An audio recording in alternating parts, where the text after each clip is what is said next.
Hello there everybody and welcome back to another Customs in the Yard. Today, we are looking at more 3D prints, so it's time to get the chassis back out. There are the large ones and there are the small ones. So we'll move the small ones to the side for now as we're going to be looking at the big chassis first. First of all, we have one of my favorite pieces of rolling stock in the show, now on wooden railway chassis.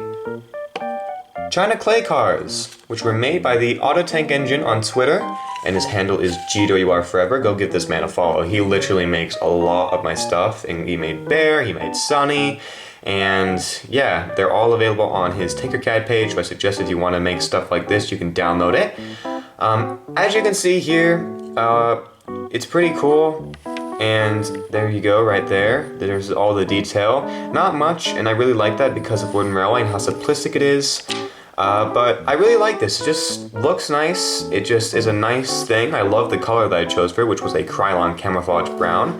And yeah, they look good, honestly, from every angle. So yeah, I'm gonna put these to the side now, as these aren't just the main focus of the video. If it was, this video would only be a few seconds long.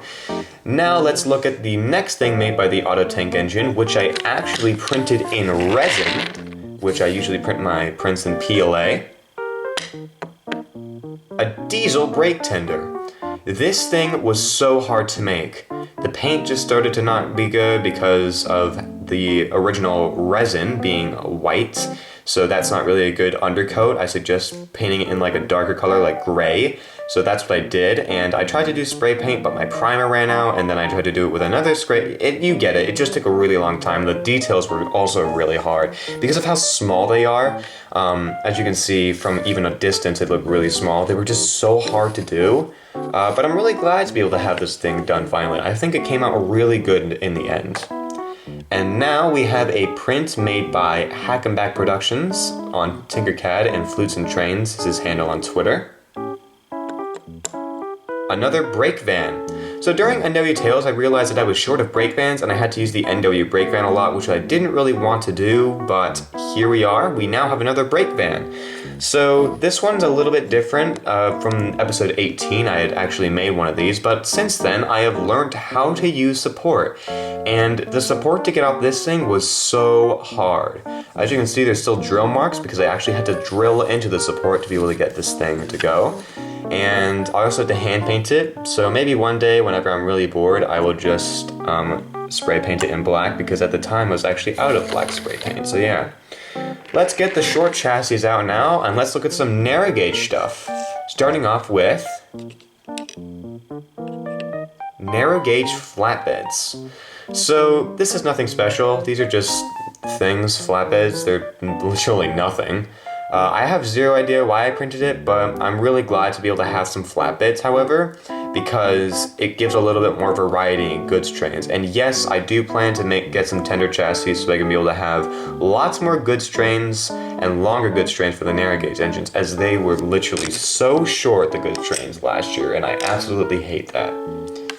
And now we get on to the final wooden railway print. We only need one chassis for it, made by the lovely Flying Scuff Films, one of his Blue Mountain Quarry trucks. So, I actually found out that the original Blue Mountain Quarry truck, he actually just made the file, but it was actually printed and painted by one of Soto Island Studios' friends, whom I got the original Blue Mountain Quarry truck from.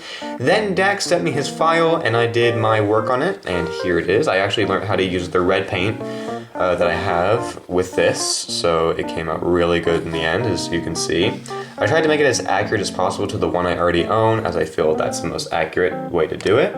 So yeah, and with that, that is all the Wooden Railway 3D prints. Now let's go into Gauge 1, with the only Gauge 1 item that I have, the small China clay truck. It still rolls and everything. I've had to reglue the axles though, but that's not the main focus.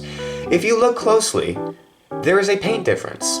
I resprayed this in Krylon Camouflage Black, what I actually used to paint up the China clay cars. It doesn't look that visible on this camera, or in any camera for some reason, but I feel in person and all the weathering that I did to it really makes this thing look like Season 2. So with that, that is the end of this episode. Thank you guys for watching, and I'll see y'all on the next one.